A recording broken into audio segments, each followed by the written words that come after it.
everyone, and welcome back to the Black Business Life podcast, where legacy, community, innovation, and excellence is amplified. We're here today because we're at the onset of a very special event happening around the world, and that's the Global Entrepreneurship Week. And we have a very special guest today, and it's the one and only Queen of North Texas, Miss Darlisa Diltz. She is a Chief Entrepreneurship Strategist for Foundations EDC. She's also the lead organizer for Global Entrepreneurship Week North Texas, amidst many other things she's doing. We'll get to meet her. We get to talk about all her initiatives, and we get to talk about the passion for entrepreneurship, not just here in North Texas, but all around the world, and all the great things she's been doing. So join me as we welcome Darlisa. Hi, Darlisa. Hello. Thank you so much for having me. This is amazing. It is. We're so excited to have you because, you and I have talked about, entrepreneurship for so long. And, I believe we met without even meeting each other like 4 years ago. Probably. Sounds about right. And since then, you've been one consistent face of entrepreneurship locally. So it's a great pleasure to have you here. It is an honor to be here. So thank you. Thank you. And speaking of which, we've got obviously Global Entrepreneurship Week happening, and times is already going on, right? There's events today. There was a couple of events earlier in the week as well. And obviously it's officially kicking off on Sunday. So tell us, what has it been like just getting on with it? Oh, okay. So getting on with Global Entrepreneurship Week or this year's campaign? I suppose the whole thing, because you went away, didn't you? You had there was a GN Network event, and then what has this year been like for you? So this year has been phenomenal. So just kind of a little bit of history. So Global Entrepreneurship Week started in this market in 2018.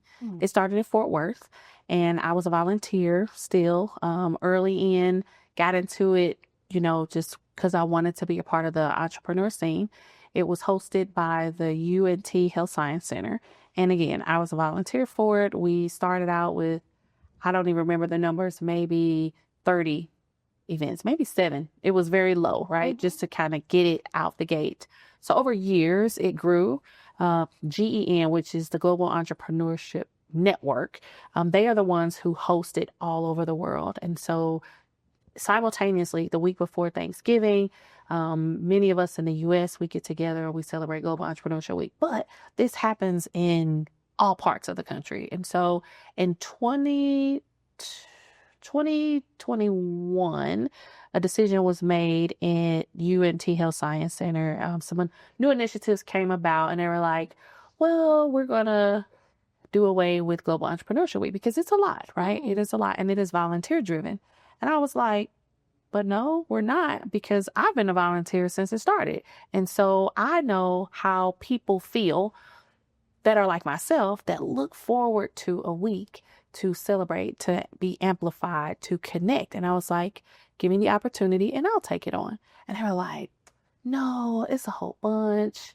You can't do it. It's a large undertaking. I was like, give it to me. I'll do it. So we did a whole big community forum and, put it out there. And surprisingly enough, people rose to the occasion and they were like, if you're doing it, I'm doing it. And I've had a solid team of volunteers that show up year after year to help make this thing happen every single year. And this year, very, very blessed to say. So it started. So when I took it over, my plea was it changes from just Fort Worth and it goes to North Texas. So we're going to spread it so that everyone can have access to it, and all people. It doesn't matter what stage of business they're in, what part of entrepreneurship, what role they play, they can have access. And so it was all of North Texas. So 4 counties, Tarrant County, Denton County, Collin County, and Dallas County, right? So that was our 4. Very blessed to say we are 6 county deep this year. People come, they're like, we want to be a part of it. How do we support it? What are we, how can we make it happen? And our largest year under my leadership was, we did 178 events. Oh my God. across That's a lot. the Metroplex. This year, our numbers are coming in a little lower. However, the content and the structure, because it was like, I don't want to get into this rat race of a competition, right? Because that's not what it's about. So if you look on like Gen Global, there's a leaderboard, right? What communities are hosting the most events? And anytime stuff like that starts to happen, I'm like, nope, because the message is starting to change, right? Yeah. Like we have to be true, but we have some amazing events. And in so you mentioned the big conference, which happened, it took place in Indiana this year, where people from all over the world, they get together. It's a conference. It's a week-long event. And I was very, very humbled and honored to see like my pictures in their 2025 impact report. So it's like a book about this thick. And I was fortunate to take my staff with me this year.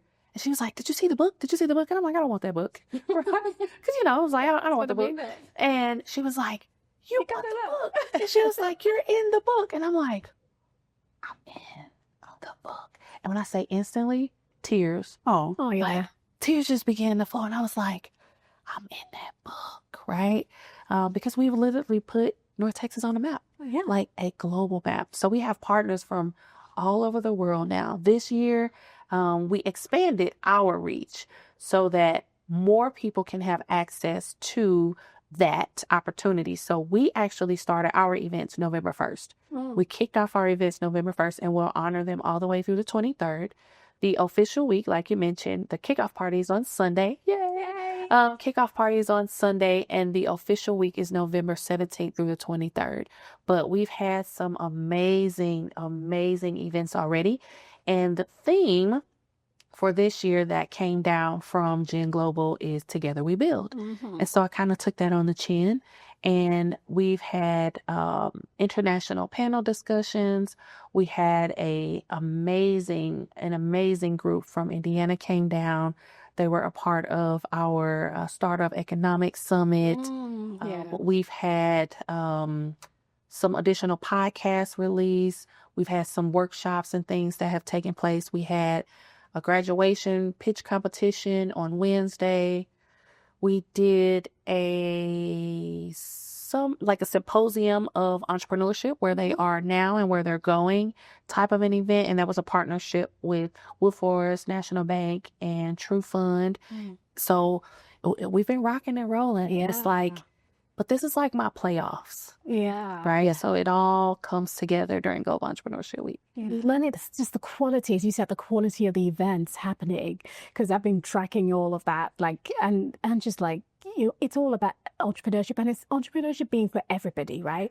It's for everyone, what stage you're at, whatever you're doing, in this age of Made in America, whatever that means, it's like, it's for us. We've got to embrace it and walk in it and just be that, right? And together, right? We're building together. We have to start doing it together, because there's so much division already everywhere. And it's like, this is that one week out of the year. No, there's multiple. I shouldn't say that. But other things. And that's why for me, I'm very, very true to that mission. If it starts to go haywire or pull away from that, it's like, nope, let's pull it back in, because that's what our Global Entrepreneurship in North Texas stands for. We're going to do it together. We're going to amplify. We're going to celebrate the work that the entrepreneurs are here doing, and those that support entrepreneurs. Yes. Once it starts to become, influencery and, the About Me show and things like that, it's like, I'm out. I don't want any parts of that. And so God continues to remind me, like, stay the course, do what I'm telling you to do. And I'm like, I don't want to do it. But it all comes together. And at the end, it's like, wow. And then I'm like, I'm never doing this again. And then people are like, when are we starting up for GEW again? What are we doing? I got my tickets. I'm hosting my event. I'm like, okay, we're doing it again. So yeah, it's good. Yeah. It's like a toxic cycle. Yeah. But I love it. A lovely toxic cycle. Yes. Well, now you've thrown us into the cycle, and we are so grateful as well to be part of the Global Entrepreneurship Week. And on Saturday, the 22nd, we will be showing up in the community as Black Business Live podcast, hosting the Black Business Bazaar. Yeah. And in the community, it is free to the community to come out. We have vendors, we have some showcases, we have some raffles, we have some giveaways, we have some amazing products and services that are all folks that are part of the Black Business Network. So come out and support us. And we're so thankful that we're supporting global entrepreneurship this week. And year after year, we look to do it bigger and bigger and bring more exposure to folks that are in our community and, spotlighting what you do. Yeah, so absolutely. Similar to that, right? So let's talk a little bit more about the queen of North Texas, y'all. Yeah. So many initiatives, so many projects. So you have your for-profit work, you have your nonprofit work. You are part of the South Dallas Fair Park Innovation Center. Tell us a little bit more about what goes on there and how do you have your how is your movement kind of planned out, and do they all support one another, or are these separate initiatives that folks can get involved in? So great question, and thank you for that. So I operate kind of in a trifecta, if you will. And yes, they all play together. So Foundations Entrepreneur Development Company, that's the education side of things. That's what gave me my hat in the work that I do, because knowledge is power, right? And a lot of people want to be a part of the entrepreneurial journey, but there's a learning curve. And if I'm being honest, entrepreneurship is not for everyone.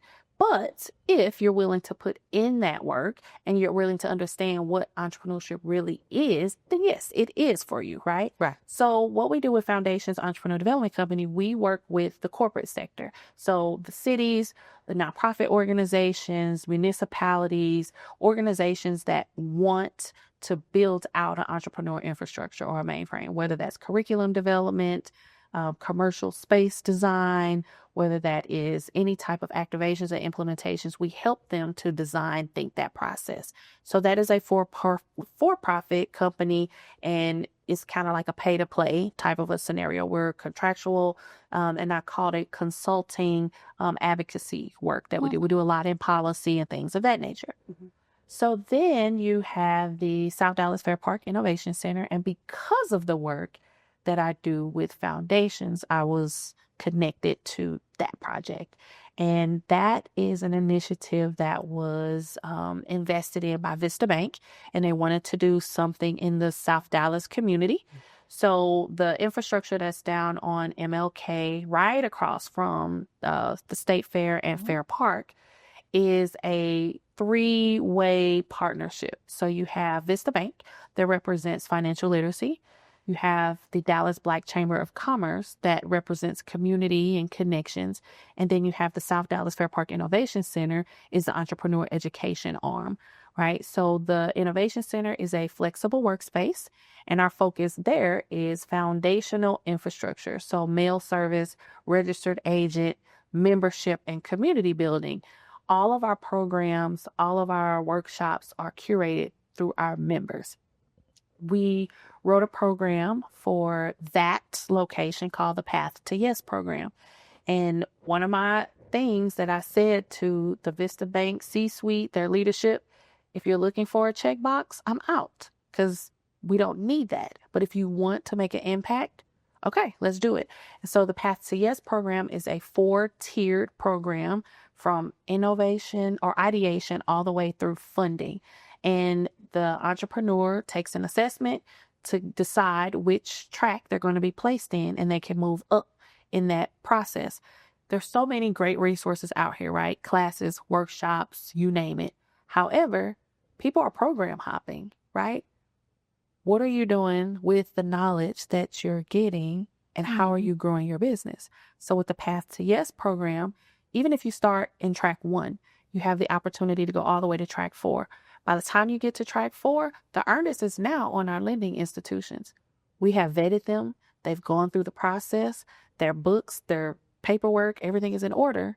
We need to get them funded, right? But there's work that's done in each track. So you can't advance to the next track until you've completed the work. And to date, we've graduated 2 cohorts and we're 97% completion. There's no grant attached to it. There's no funding until you go through the end, but there's perks, right? Resources, connections.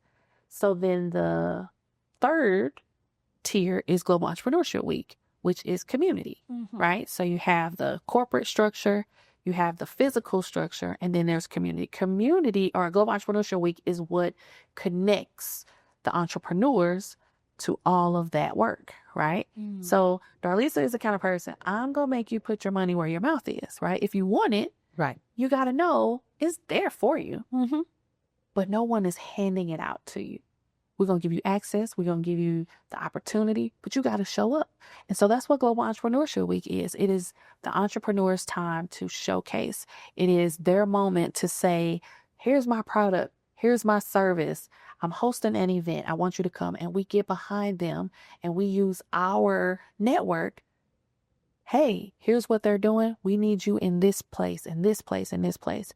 And so last year, we had attendance over, and these are butts and seats, right? Like not just registrations, 3,700 attendees to the events that took place.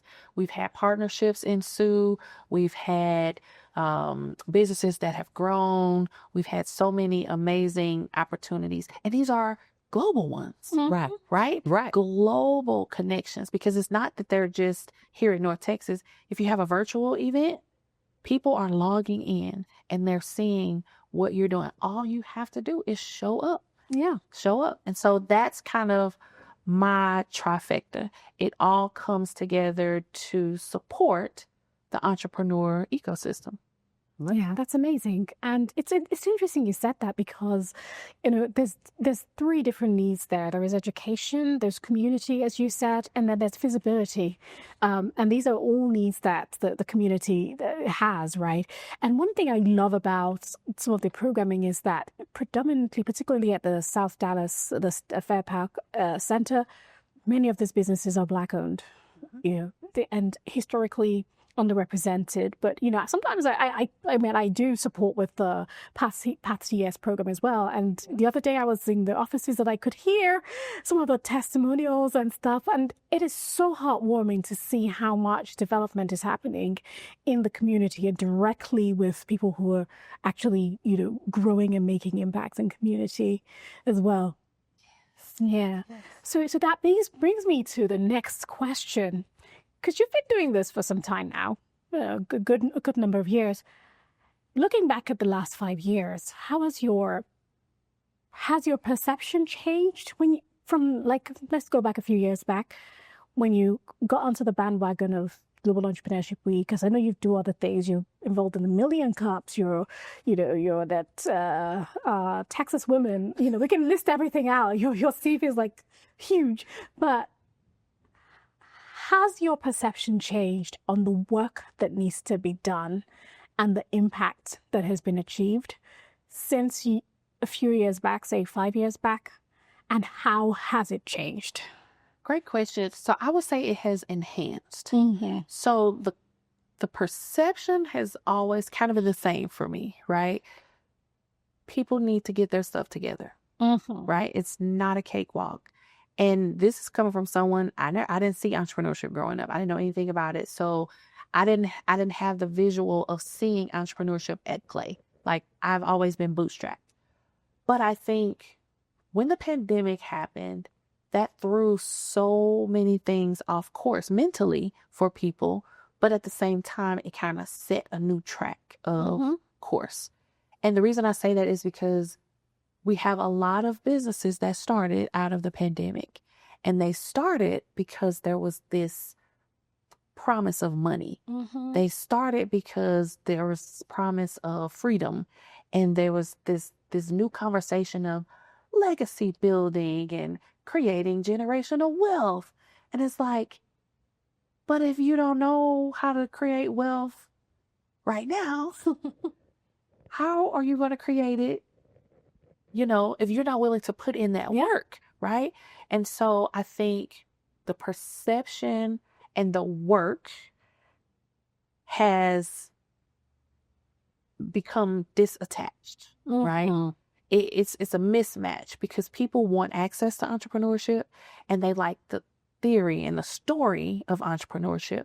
But when it comes to the work of entrepreneurship, that's the part that they don't want. They feel like someone should write them a check.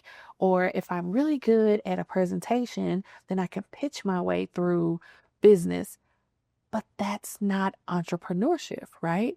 And so the new messaging, we have to put the earnest back on us as the service providers and the entrepreneur supporters, because we have to tell people the truth.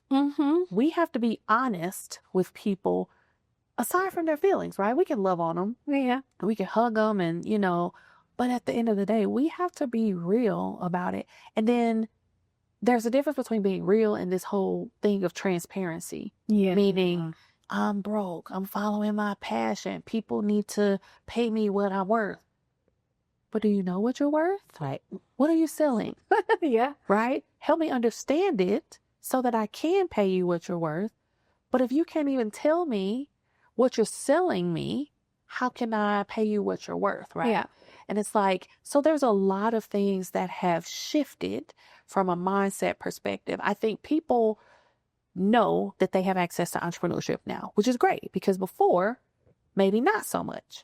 But now it's like, I can be an entrepreneur. You can't tell me that I can't.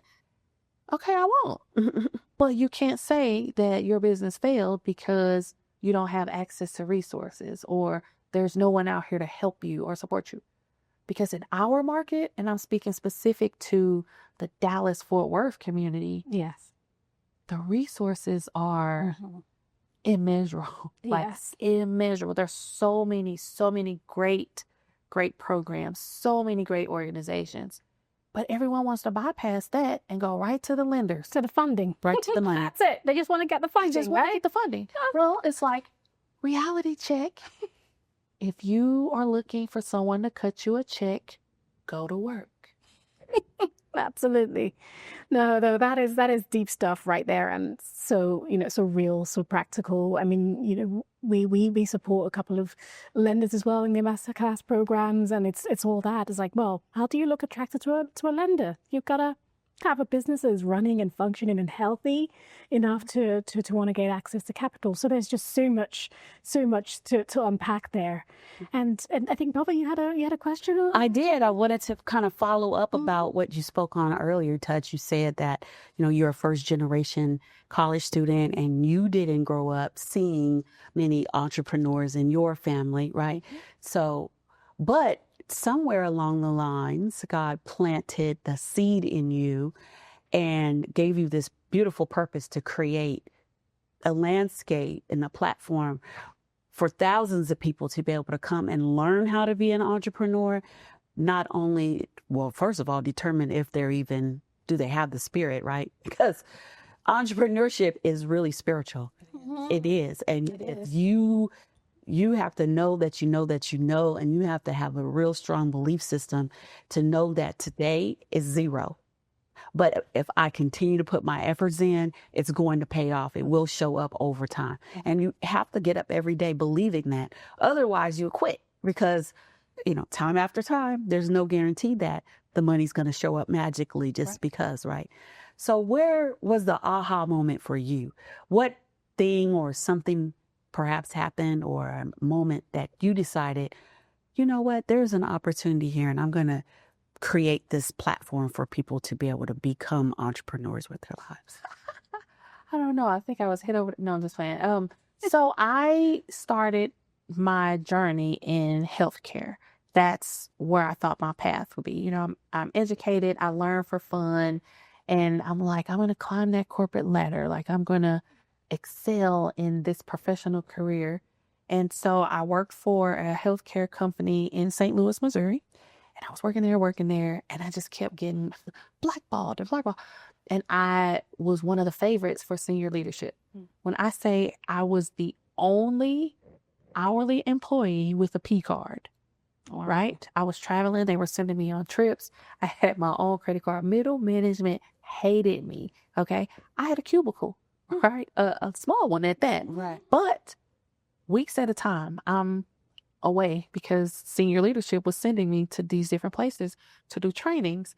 And I was having these issues with middle management, and I never applied for the next position, but I kept getting moved to all these different positions that were like higher and higher and higher just because they weren't working out, right? And through that process, I was working with all calibers of stuff. I started as a part-time customer service person, and I made it all the way to data integrity and revenue management. Okay. And these are and project management through the company. Right. Never applied for any of these jobs. Right. And so the last one was really, really tough. The management there kind of took it to a new level.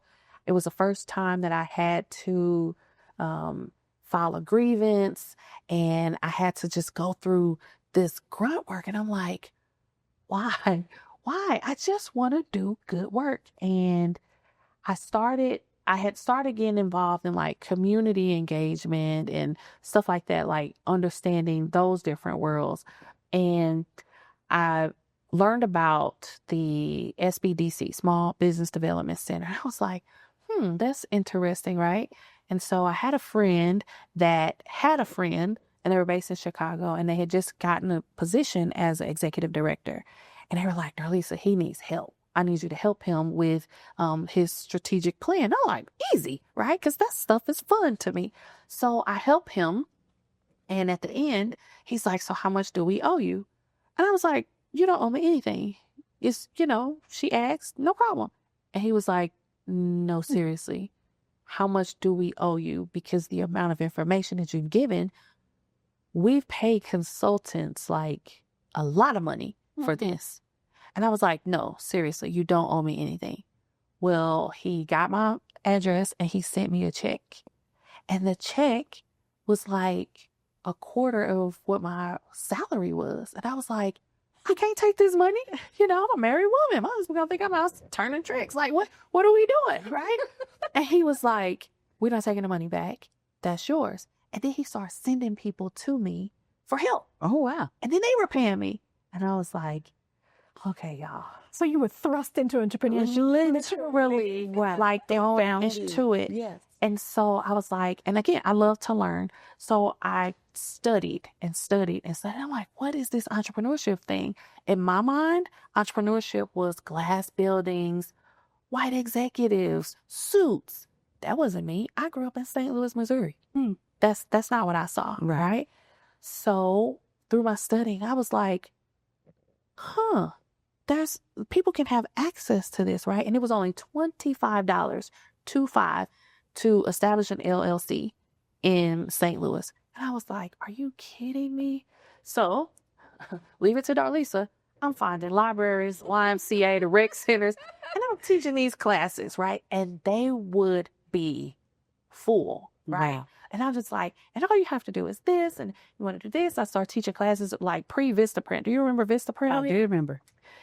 I'm teaching people how to do letterheads so that they're doing professional letters and all this kind of stuff. And so from that, someone from the SBDC was coming to these sessions, and they were like, who are you? Where you come from? Right. Like, what are you doing? And that's kind of what ushered me into like real entrepreneurship.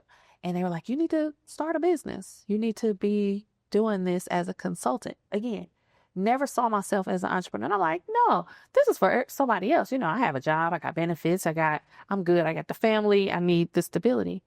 And the corporate world started to kick up. Like, it just became so bad. And to get to my aha moment, because I still wasn't going to do it. I'm like, I'm good with my job and everything. And things got really, really complicated with my job. And I was going into the final position of my healthcare stint. And I remember walking in, and I would get there early, right? Because I had started to work. I would get to work at like 5:30 so that I can work. And then I would see people afterwards, right? In time so I can get my kids and stuff from school. And I remember walking into the office, and I was turning on the lights. And when I turned on the lights, audibly, God said to me, the next time you walk into something new, it's going to be your own. It's like, what? Like, who's up in here, right? And sure enough, the next exit that I made, I walked into my own consultancy, and I worked with the women's business centers, the entrepreneur. I was teaching, it was called WeBo, Workshop and Business Opportunities. I remember them. I was facilitating their programs and classes, and it was just like they just kept showing up. They kept coming, and I took a contract with the SBDC, and I was over a territory there. Wow. And favor found me there. I traveled, and I just kind of became this voice of urban entrepreneurship, right? Because I never have a problem asking no hard questions, right? Like, how do we get to a resolve? And I traveled, and I met people, and I attended conferences, and I was speaking. I mean, stages of, mass people. And I'm like, oh, this is my life, right? Like, oh. But I was still in St. Louis, right? Mm-hmm. And I had young children. We were married, and I was like, I'm ready for something. I don't want my kids to grow up here. And so I got an opportunity to do the National Community Development Certification, and I would come to Texas to study it and then take the test and be certified here. And I was like, wow, have you heard of Texas? Right? Because again, I didn't see, we didn't travel. And I'm like, I want to live there. Mm-hmm. And I remember telling my husband every year, for when the new year comes, we ask each other, well, what are you looking forward to for your birthday this year? And things like that. And it was 2016. And when we did our toast, we go to church and we come home, and then we'll do a family toast. Mm-hmm. And they were like, well, what are you looking forward to for your birthday this year? What do you want? I was like, I want to be in Texas. And my birthday is July 11th. And we moved into our house at that time, July 9th, 2016. Wow. So. Wow. And here you are, 9 years later. In Texas, is doing your thing. Well, it's such a moving story. And one thing that was consistent in your story is hard work. And that's the truth. That is just the blatant truth. I'm in the innovation space, and there's something I talk about a lot about innovation theater, like when people have Post-it notes everywhere and they're doing workshops and doing the big speaks. And it's like, that's just the beginning of innovation. Innovation comes when you start to deliver the results, right? But that's the one thing that you have said consistently is the hard work, is the studying, is the groundwork, is the grit to be able to go out there and try this and try that. And I just love that about your story, because you're like, urban entrepreneurship is the real deal. It's not the fancy stuff. It's not like all the nice bougie looking, smart casual tennis shoes type look. That's not it. It's the real deal, right? Real deal. And absolutely love it. So now let's go into, let's talk about manufacturing, because this season, we're really focused on Black excellence in manufacturing. And obviously we know that the Made in America initiative is ongoing. And, we want to reflect on what it means for a Black business owner to get into this space. We know lots of people are in the services industry, healthcare industry, sports, and, or whatnot. But as the queen of North Texas, tell us, what is that burden that you feel for us in the manufacturing space? What keeps you up at night? Well, I think in addition to just manufacturing, the burden of being a Black business owner, right? Like, let's start there. Yeah. Right? Mm-hmm. As much as we feel like we have arrived, we are 400 years to the arrears, right? Yes. And that's a pill that many of us don't want to swallow, okay? So when you add the specific industries to it, it's like the more we advance in one, the further we get pulled back in another, right?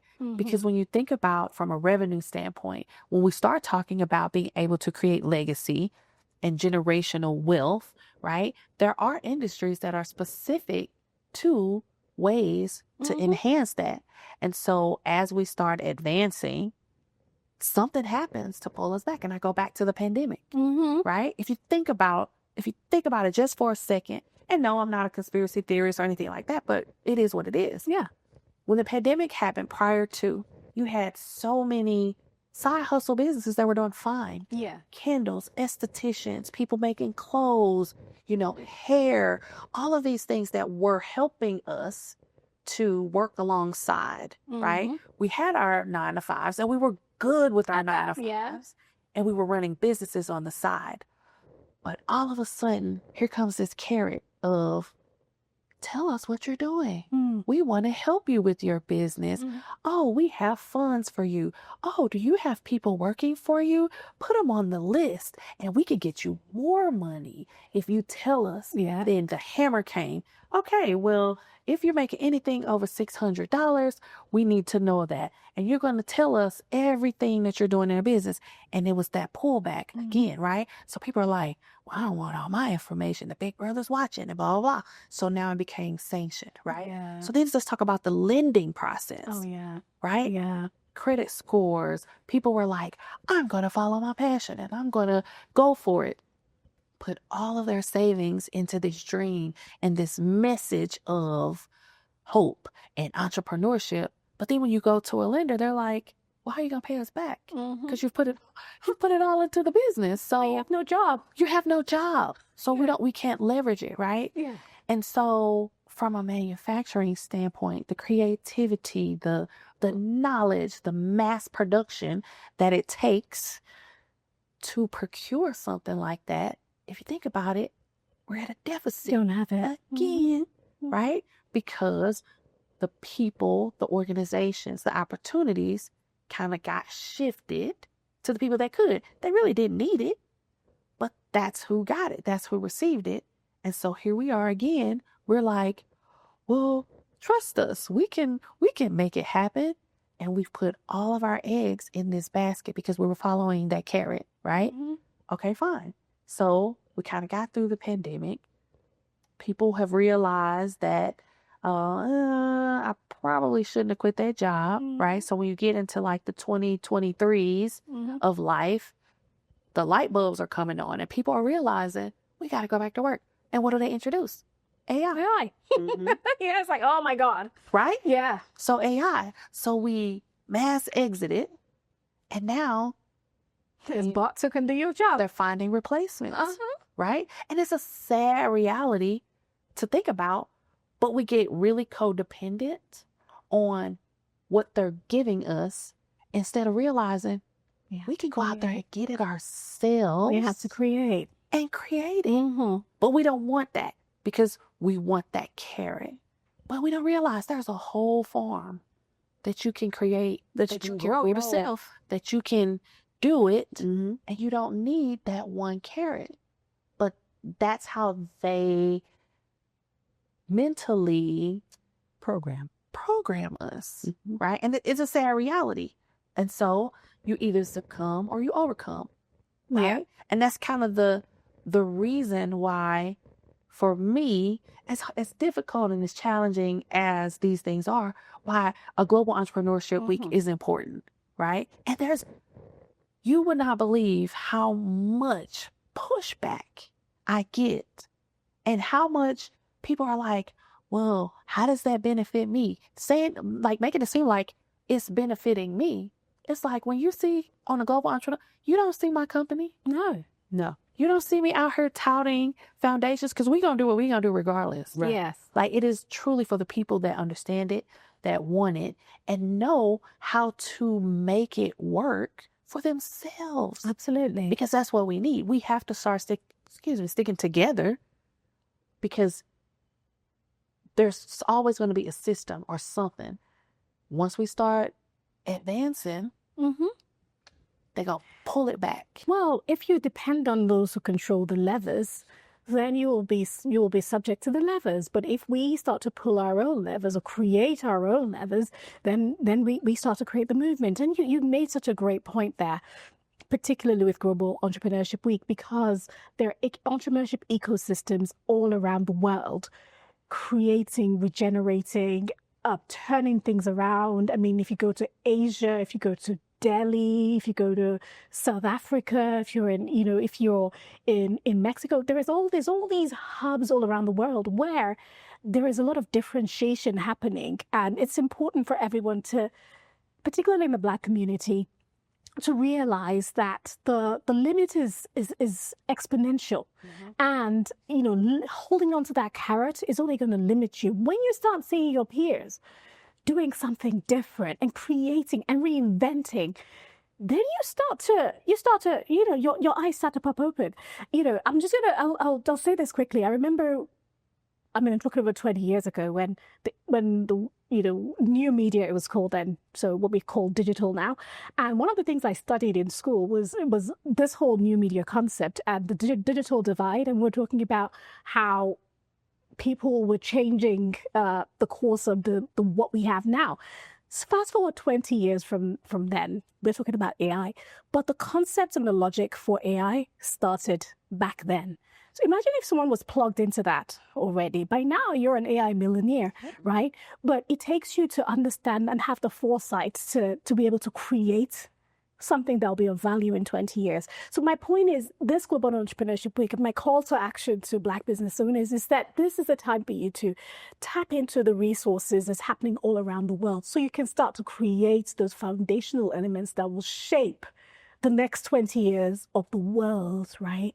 Because that is what's really going to make a difference. Absolutely. 100%. Absolutely. And so one of the reasons why we even created the Black Business Live podcast is for these types of conversations, right? And not just talking about it, but let's put strategies in place. Let's talk about what Black businesses are facing right now today across the world, right? You say that your quote is, the only place where you see success before work is in the dictionary. And we have gotten to the place where complacency is easy and the soft life, right? And you don't have to work for it. You can be an immediate Instagram sensation or a YouTube sensation. You can start a podcast and be an influencer. Nothing wrong with those avenues. However, it's very small of the number of people who actually succeed doing that. And so Black people also have been instilled about work for the sake of working, right? 10 hours a day, 12 hours a day, 14 hours a day, and you're still not done. But get up tomorrow and work. And sooner or later, your effort, the energy that you put in, you are taught, and the illusion is that at the end of the time, you will retire with this big check and you'll have a life that you can live all of your own, and your kids are grown and everybody's out and you just have a dog and you can live your best life. That is not that was the American dream that was painted to us, that picture. But we realized it's a nightmare. It really is a nightmare. And the reality is that it's going to take nothing more than consistency and discipline. The work is the work, right? So in your case, most people, I'm sure you see this, where people are thinking, I'll just work. But how do you share with them that there needs to be a switch in their mind from working for someone else to build someone else's empire to being strategic and figuring out what works for you, what you're passionate about, and how can that be monetized? What words would you give of advice? So, again, another great question. And so I'm kind of going to go against the grain, but I'm going to use what you said. So doing what works best for them and following their passion. So I am a firm believer that a 9-to-5 and a W-2 is ultra sexy. Okay. Like it is a thing because entrepreneurship is not for everyone. Yep. However, what we need to understand is while you are doing that, we need to adopt that 80-20 rule maybe, right? Or if it's something that you're passionate about, help an organization do it, but be entrepreneurial, right? So establish what you want to achieve out of that, right? So if it's the salary, you need to go in and you need to say, here's what I'm bringing to the table. Here's the salary. Here's, my work-life balance is important to me. But at the same time, if you want to do it on your own, learn it, right? Learn it to the point where you're not depending on someone else to pay you to have this passion. Get out there and do the work, and your revenue is how you will get paid, right? It's not, oh, I want to create beautiful cakes, but I need a grant in order to get started. No, if you want to create beautiful cakes, start baking. Make the cakes. Right? Bake the cakes so that people can experience these cakes and not, oh, well, I have to wait on you guys to cut me the check because I can't do it. Okay, then that means you need to clock in, right? And do it. So figuring out where your balance is, right? And what success looks like for you. Because there are a lot of people that can work a 9-to-5 and run a successful business. They have a family, but they have established that this is what they want. There are some people that entrepreneurship is what they do, but they get up and they grind and they, put the pedal to the metal and they make it happen.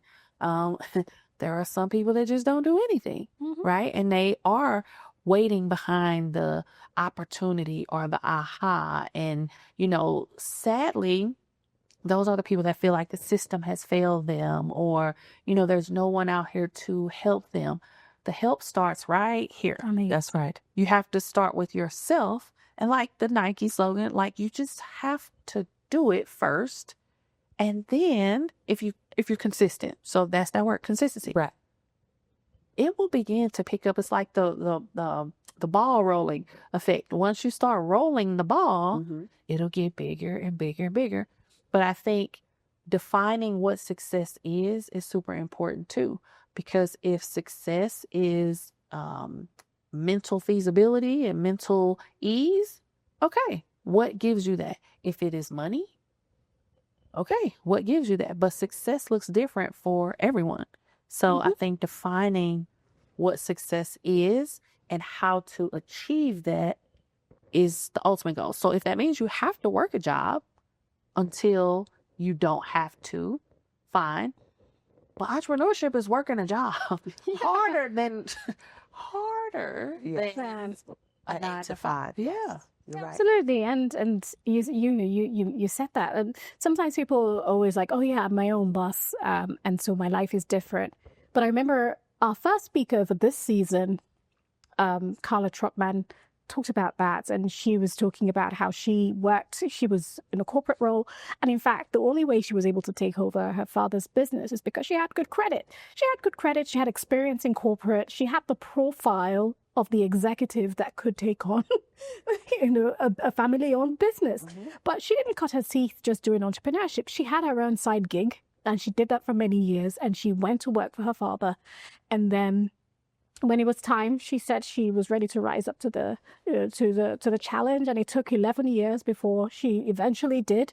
And it took her threatening her father and basically say, look, I can go work for someone else, and I'll get paid more, and I'll be better off. So you tell me, But she didn't throw away the corporate side, is what I'm trying to say. Like, she leveraged that, she used that to build, and that's something that I find sometimes entrepreneurs don't realize, that the corporate side could help you in so many ways. And also, these corporates were once startups too, right? So the discipline, the work ethic, all that, the people you meet, the variety of expertise, all contribute to your entrepreneurial journey.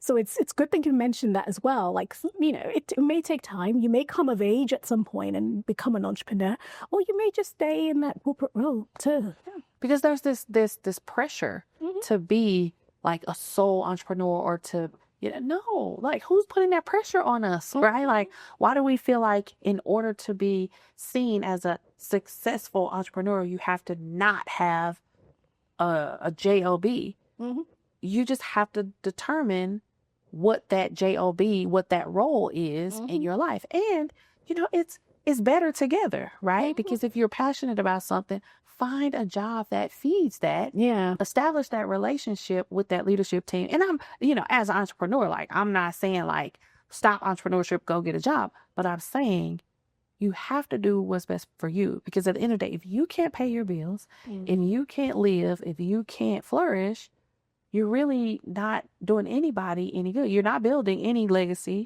You're not creating generational wealth because you're not creating a living, right? So how are you creating wealth and you can't even, so just understanding what, and when it's time, it will manifest, right? And you want it to be where you're comfortable. Because you don't want that stress of, how can I do it? How am I going to afford it? Because you're going to get that anyway, right? Because entrepreneurship is ups and downs anyway. So, I'm a strong supporter of working. And even if it's not the traditional 9 to 5, we live in a gig world. Yeah.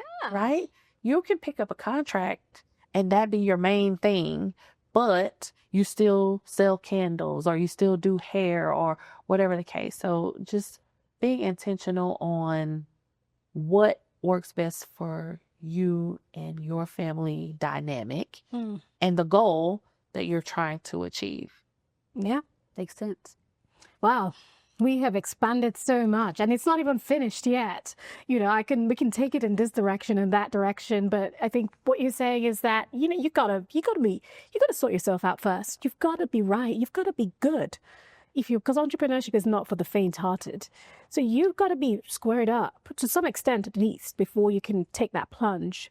And even if you're already in that plunge, you've got to stabilize very quickly, because that's when you can really see clearly to do much more than you're doing. So this has been amazing. I know time is fast spent, and we want to round up just asking you the question around, so what's next? I mean, we're talking about this huge, gigantic world of entrepreneurship. You're traveling the world. You've just been to Korea in a TED Talk. What's next for Darlisa? That's a good question. So Korea was my first ever international trip, and I'm looking forward to increasing that to more countries because I want to see and I want to explore and I want to understand outside of just my capacity. So for me, more travel. Not just business, but exploratory and research, right? Finding and understanding how to connect with what other communities are doing, right? So I would say what's next for me is more international travel. I am always looking forward to growing my partnerships with my organizations and the community. So establishing more viable relationships, and then just a couple years ago, how before we would be like, I'm going to have my plan and I'm going to, set my strategy and loosely, right? But I decided it's like, Lord, your will, right? I kind of put my request out there and my canvas is open, right? Of how it becomes filled. And in 2023, I never forget, I desperately said a prayer and I'm like, Lord, I need something different. Like, I'm ready to get back out there. I'm ready to start speaking again. I'm ready to, because I got immersed into trying to be this master entrepreneur that's helping the entrepreneur that's saving the world. And I'm like, right. And 2025, when I say I was out of town every month, I've been on 4 stages and platforms, and he just opens the doors. And so I'm grateful for ladies like yourself that extend the invitation to invite me to the platform to speak or to talk. But that's what I'm looking forward to. I want to travel more internationally. I want to become more knowledgeable on what that looks like for myself and my family, and hopefully create legacy for my family in other parts of the world. Well, there you go. So to our listeners, right? Because we have listeners from all around the world. We're a small podcast, but we are going places. There you go. Miss Darlisa is right here. She wants to come speak. She wants to go around the world. So if you're here in Botswana, in Lagos, Nigeria, Ghana, wherever you are, in India, in New Zealand, there's your lady. Yeah. She's right there. Wonderful. The best way for people to reach out to you, contact you, how's the what's the best way our listeners can get in contact with you? So Google works well, right? Like you probably pop my name in there and I'm literally going to pop up. But so the 3 organizations that were mentioned, Foundations EDC, we're listed as Foundations EDC on every platform. South Dallas Fair Park Innovation Center, you can reach me there, or Global Entrepreneurship North Texas. So I can be found at any of those locations. I'm on all social platforms. I love to take a good selfie and a good picture. So if you see me out, find me. Like, let's connect. Let's give each other a hug. Let's smile and let's make it happen. Love that. Thank you so much. The Queen of North Texas. Y'all, we should bow. We should really bow to them. No. Well, we always know that you like to give back to the community as well. I think, we're going to ask the question and then we have something for you. So the question is, how can we sow into you and or your platform services network? How can we give back to you? Mm-hmm. I would say, one, you've already done it by inviting me here. So I appreciate that. Continue to speak the truth and be positive. But if I could request one, it's the South Dallas Fair Park Innovation Center. Mm-hmm. It is a membership-driven facility, and we are helping people to come away from using their home address and, getting registered agent and like doing it professionally, right? So my request would be to find out information about the Innovation Center, become a member. There's a $0 membership as well, but to just kind of tap in there. But utilize our services, and if there's something we can do to help, let us know. But I would say become a member. Absolutely. So become a member. To all our members. Well, we get to talk about that too, Darlisa. So see what we can do with our membership package and maybe link up with the membership at the South Dallas Fair Park Innovation Center. That's right. But yeah, no, we'll discuss that. And also, well, All Things Black and Beautiful is going to be resident at yours very soon. So that's one thing to know. I just want to say I love Tolu. Love Tolu. Tolu is amazing. We've worked on a lot of projects together. She's a facilitator for our programs, and I absolutely love Tolu. So, we love Darlisa too. Yeah. Well, speaking of which, we never have our guests come and leave empty-handed. We always have a gift. So we're going to be sharing a little gift from you. It's from a member of our community as well, but just a little thank you for being here. So this is from the community, as I mentioned before, and it's from a brand called Double Deluxe. And they do amazing candles. So we thought, in the spirit of the season, and also because you're going to be working so hard, you need to just chill, relax during Thanksgiving, light a candle, and just have some me time. Yeah. Okay. And think of us. Think of us. Yes. Thank you. Thank you. Okay. I love a good gift. Okay, let's see. Can I pull it out? Yeah, sure. Bring it out. Ooh. There you go. I think it's a real coconut something. Yeah. Coconuts, soy wax pour. So it's all natural stuff to help you. And the business is called Double Deluxe. And a little thank you card as well. So thank you all. Thank you. So much. Being here was the thank you enough. I really appreciate it. You guys are so awesome. Thank you. Yeah, we're definitely going to bring you back. We only did part 1 of that conversation. There's another part of that conversation which is about, okay, how do you get that wealth and invest to help you create the next future? And since I'm here with you all, I need you all to tell my people, like, how can they connect and how can they help and support you all? Oh, yes, absolutely. Well, we have the Black Business Network. So the Black Business Live podcast is underpinned by the Black Business Network, which is like our membership community where, but with a subscription, you get access to resources, training, matchmaking, visibility on the podcast, and also access to relationships, exclusive relationships that will help to build your business. So really, we're working in partnership with institutions like Foundations EDC. So when it comes to training and access and all that, we've got the Fairpack Innovation Center, but this is more the community side of things where you're meeting the right people that will propel you to the next level. You're getting the matchmaking you need, you're getting the visibility that you need and the access that you need. And so the Black Business Network is there, and please feel free to join. And then Belva had mentioned earlier also about the Black Business Bazaar. This is the way we are rounding up our season this time. And it's really getting all the Black businesses out there to come and showcase your businesses, products, services, and just enjoy a day of innovation, culture, and excellence. And even if you don't have a business, just come and enjoy yourself. There's going to be a food truck. There's going to be a raffle. In fact, we have a raffle business owner who is based out of Kenya and the UK, auctioning some products from her students as well. There's tons going to be there. So just come and enjoy. And where is it? It is at the Honey Centered Co. Event Center. It's not too far from here. It's actually Inwood Road in Dallas. Come. We'll put the links on the website as well, so on the screen, so you can come and enjoy. Yeah.